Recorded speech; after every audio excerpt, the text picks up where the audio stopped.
Hi, I'm Rick Adams from practicalcsm.com, and today's podcast is the third and final part of my conversation with Mark Yearby from Mark One Consulting on the topic of the role of change management within customer success management. Parts 1 and 2 are already available, so if you've not already viewed or listened to them, I recommend you stop this recording and go back and listen to them first. This is part 3, which of course takes off from where part 2 ended and covers the concluding 20 minutes or so of our conversation. I hope you enjoy it. But just to bring this back to customer success management, if you're interested, anyone listening, is that what we've been talking about is exactly what is in the training in the Certified CSM Professional Program, where we go through how you, as a customer success manager, engage with the customer stakeholders and start talking about their capabilities, their impacted users, both the directly impacted, people who are going to be using your product, and the indirectly impacted, which could be people who are using the outputs from the people who are using your product that also have changed, and therefore they're doing something slightly differently or doing it in a different way or whatever because of that knock-on effect within the organization, and thinking about, well, what's the current knowledge level, what the current skills are, what the current attitude towards things are, and what needs to be the knowledge and the skills and the attitude of these impacted users, and how we're going to get from A to B, how we're going to get from the as is to the to be, the gap analysis, what is the gap, and then the plan to fulfill that gap. That's the change management plan that Mark has been talking about. And that, again, there's how to do that, and the process, the tools are all in the Certified CSM Professional Program. So just if you're interested in that from a customer success perspective, so this is all, to me, completely making sense as to what needs to be done. All right, good. All right, so let's talk about moving from the planning stages to the implementation stages, which I always think of, in fact, as moving from the use of change management best practice principles to the use of project management best practice principles, in the sense that now we've embedded the change management best practice into the plan. Yeah, that's what helped us plan, because we understood what change management best practice was. That's why we've put these things into the plan.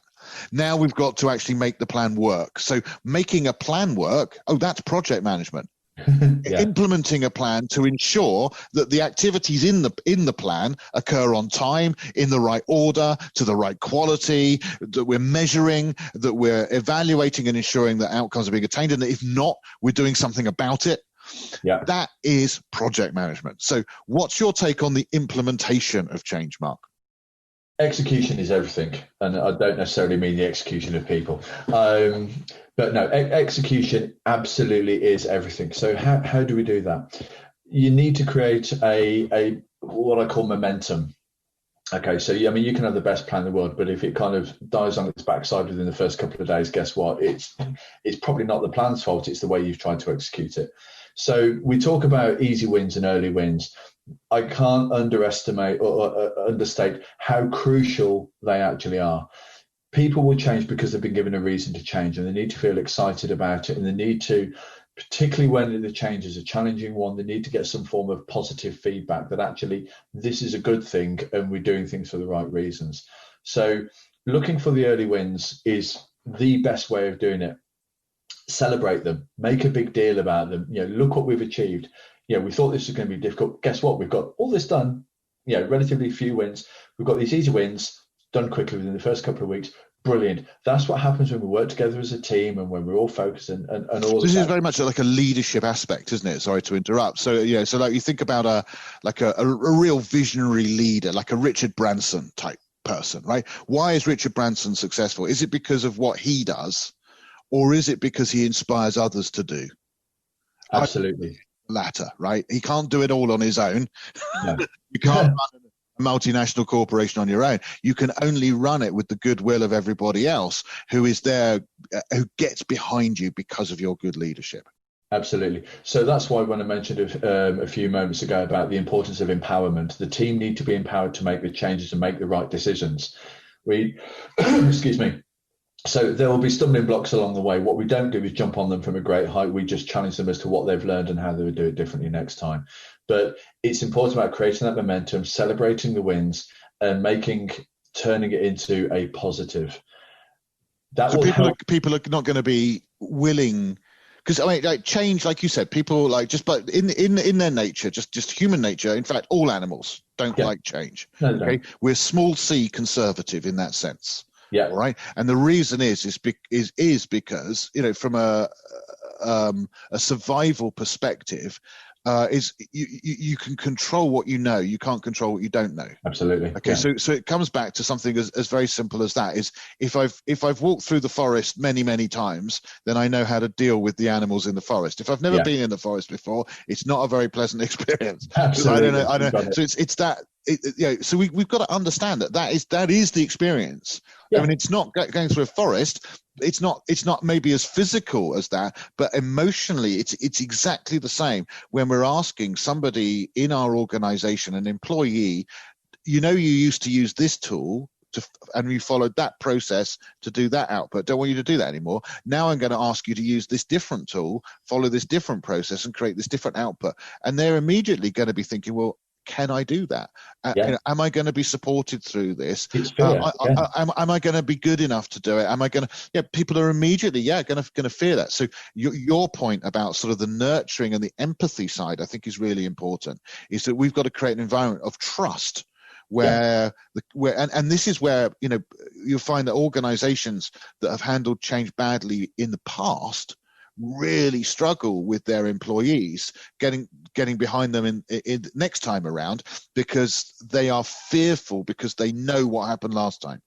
Absolutely. And there is a caveat to this, however, that you will find some people who are going to be resistant to change whatever happens, however much you try and nurture them, and so on and so forth. They are going to be resistant, and they are going to push back, and the pushback will start to be kicking back. And as leaders and as managers within a business, you absolutely must challenge that behavior, because that behavior will become infectious and it will start to affect the performance of the rest of your change team. Now, that's not to say you find the biggest book you can find and throw it at them, but it is certainly a case of taking them to one side and trying to understand why they are behaving the way they are, and maybe work with them on a one-to-one basis to try and manage that. Failing that, move them out of the way of that particular change. Get them away from that change team, because they will absolutely affect the outcome. And that becomes a different conversation with a different department at that point. But you can't tolerate people being almost the destructive behaviours. Bottlenecks. It must be challenged in the right way. It may be that behaviour has come about because they are fearful, which is why as a leader you must explore that behaviour with them. People respond to fear in very different ways. We haven't got time in this call, but I do know of an example of somebody who did engage in physically destructive behaviour of certain pieces of equipment, and it stemmed from the fact that he was afraid he was going to lose his job. Because he wasn't perhaps certain of his own ability to adapt. He saw the change as being he was going to be replaced. It wasn't the fact that he was aware of his own ability. He thought he was going to be replaced. Now, as leaders, that was our fault. And that, by the way, again, in customer success management, that is very common, because, of course, it's a product coming in. Yeah. And very commonly, let's be honest, that product might automate some of the process, and automating a process might equal less work to be done. Absolutely. So when we had the discussion, me and the rest of the change team, I said, this is our fault. We've caused this because we didn't communicate the impact to him properly, and we didn't see this coming. His behaviour was unacceptable and must be addressed, but ultimate responsibility. But he wouldn't have behaved in that way had he been reassured in the first place that his job was secure. Yeah, absolutely. So we learned a valuable lesson that day that, as I said, although his behaviour was unacceptable, we were ultimately responsible for that, and we learned that we need to communicate better. Which brings me very nicely, in fact, to the final bit of what I wanted to talk to you about, which is the role of communication within change management. So we've already been discussing it. In fact, we've been discussing it all the way through, because communication, funnily enough, is the key to managing people. What a surprise. So talk to me, please, if you will, Mark, a little bit about the role of communication within change management, please. Sure. So I mentioned about a communication plan and how important that is. you've got to bear in mind that people like to know what's going on. They will tolerate change a lot more if they know what's going on and they feel part of that process. If they feel that they're outside of it, they start to take on this idea that it's something that's external to them, therefore it doesn't affect them. And apologies for interrupting you yet again, but I just wanted, it just made me think of the studies that took place that made railway companies change how they announce things. And also, any transportation company, like an airline or whatever. So by announcing, rather than by just not now announcing anything and just you wait until the delayed train finally arrives, but you don't know how long it's going to be because there's no announcement about it. That is the most frustrating. Oh God! The middle area is where they announce, we're very sorry, your train will be approximately 37 minutes late or 15 minutes late or whatever it is. So now at least you know how long you're going to wait. Your expectations have been managed. So you've got an expectation now, So you've been handled to an extent, but better still is they actually tell you why. And they find that even though that, it's not going to make any difference. It's not going to arrive any earlier because you know that it was due to, whatever. The fact that, assuming that you believe what they say, and of course we could get cynical about it, but assuming that they give you a reason that you feel is okay, I could accept that, then actually, because people empathize, right? We're social animals, so they then empathize with the transportation company, and through their empathy, they are more prepared to accept the change, which they now also have had their expectations reset to, and so the best is the not just the information, but also the explanation. Absolutely. So apologies, I know I've interrupted you. No, that's fine. But I just wanted to, because I point. think that's a really really interesting example of what that we've all experienced. Absolutely. And when it comes to change, this is also important. You will need to manage your team's expectations. There will be some information that you can give them, and there'll be some information you can't give them. What I would say is think about what information they need. So think about the frequency in which they need it. Think about the level of detail in which they need it, because there's going to be some aspects of change that you are just not going to be able to talk to them about. And, by what medium you're providing that information. You can't have a business of, 100,000 people and say, we emailed everybody, because a lot of people won't read it. Make sure that people have got access to email for a start. I've seen a campaign not in the distant past where a significant change was happening, and they said, we emailed all the staff, and said, yeah, but the staff on the production line don't have access to computers and they haven't got email addresses, so how are they going to know? Oh, yeah, we didn't think of that. So think about the method of communication. So for big organizations, you can organize town hall events, you can organize group meetings, you can organize, webinars. There's so much stuff that you can do. It just needs people to think about it a little bit more. And that's where the change plan comes in. So plan your communication plan comes in. Plan your communication. But what group of people? What do they need to know? How frequently do they need to know it? The medium of communication, and who's going to do the communication. Who they hear that message from could be quite important. Absolutely. So it's not that you're doing anything differently per se, it's just you're planning and you're structuring how you do it, and you'll find that people will get on board with that. Is when we do it in an ad hoc way, in an awkward method of communication, at the wrong level of detail and the wrong frequency, people are just like, they just don't care, and that is counterproductive, as we know. Hi everyone, it's Rick Adams from PracticalCSM.com here. Just wanted to let you know that myself and my friend Peter Armley from Oracle will be doing a webinar on December the 16th at 8:15 in the morning if you're Pacific time, 11:15 if you're East Coast, 4:15 p.m. if you're UK, 5:15 if you are in Central Europe time. The webinar is entitled, What Should the Customer Success Function Do? And Peter and I will have a 30-minute conversation on that topic, followed by a 15-minute Q&A with yourselves, whoever is attending. You are very welcome to come along and join. To register, to go to practicalcsm.com/strategy. Practicalcsm.com/strategy.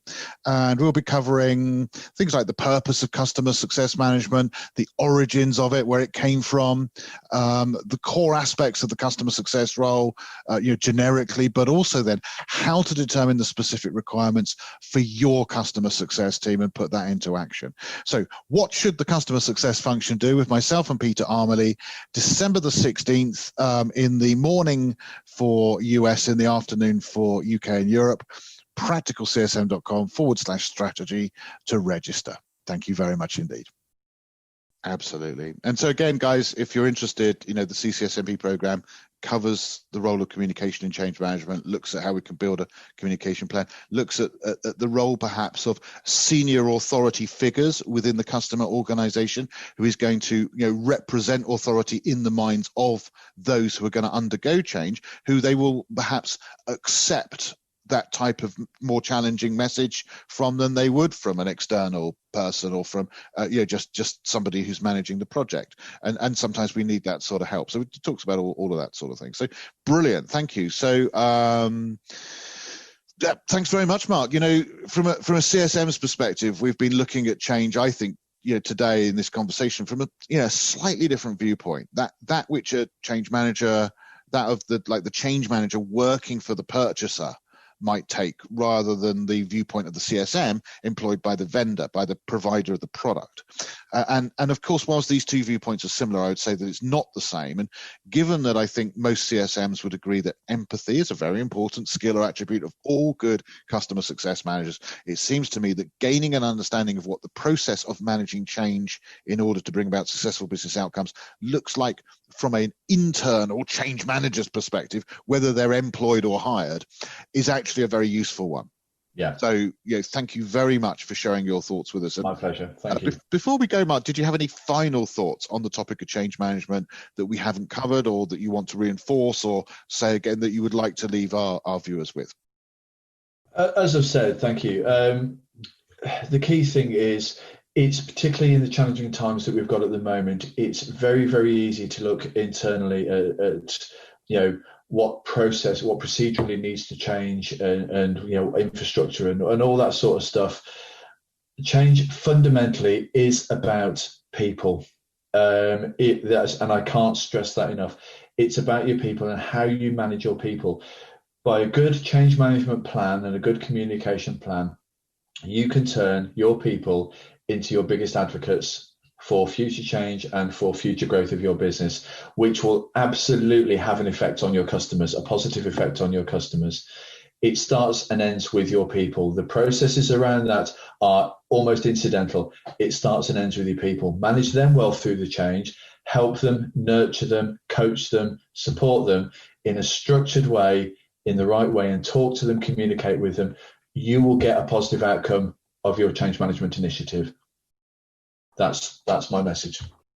Thank you, Mark. I think that's a great thought to end things on. And once again, thank you very much indeed for being so generous with sharing your thoughts and your experiences with us today. I really do appreciate it. And I'm sure that this will make for a very interesting podcast for many customer success managers. So, Mark, thank you very much indeed for coming on to talk to me today about the role of change management within customer success management. It's been my pleasure. Great having you here. Yeah, thank you. Thank you very much. And actually, before we do say goodbye, would you perhaps just share your website or your email address or LinkedIn details, or whatever is the best way for people to get hold of you? So if they want to carry on the conversation with you. Okay, the easiest way to find me is through LinkedIn. So if you do a search for Mark Yearby, you'll see this wonderful visage in front of you on the search lists. Click connect, click follow. I'll happily accept connection requests. So any questions, any comments, LinkedIn is the best place to find me. More than happy to receive any comments and feedback. And if you want to know more information about the change management piece, you know where to find me. For your CSM stuff, then Rick is your man. He's the guy to talk to. So thanks, Rick, for having me. Really appreciate it. It's been brilliant. Yeah, it's been very enjoyable. Thank you too. And maybe we'll have you back on in the future, and we'll go into depth perhaps about a more detailed aspect of specific aspects of change management. All right, good. Yeah, I look forward to that. Okay, everyone. Today we have been talking to Mark Yearby from Mark One Business Consultancy about the role of change management within customer success management. If you've enjoyed this podcast, then please go to our website, practicalcsm.com, and you can become a free member of the site. Just fill out the form and you can get access to all our latest articles, videos, podcasts as they become available. And please do browse the store, take a look at the various customer success training and certification products and services, and see if there's something there for you or perhaps for your team. So my name is Rick Adams from practicalcsm.com, saying thank you for listening to this podcast, and I look forward to talking to you again in future episodes.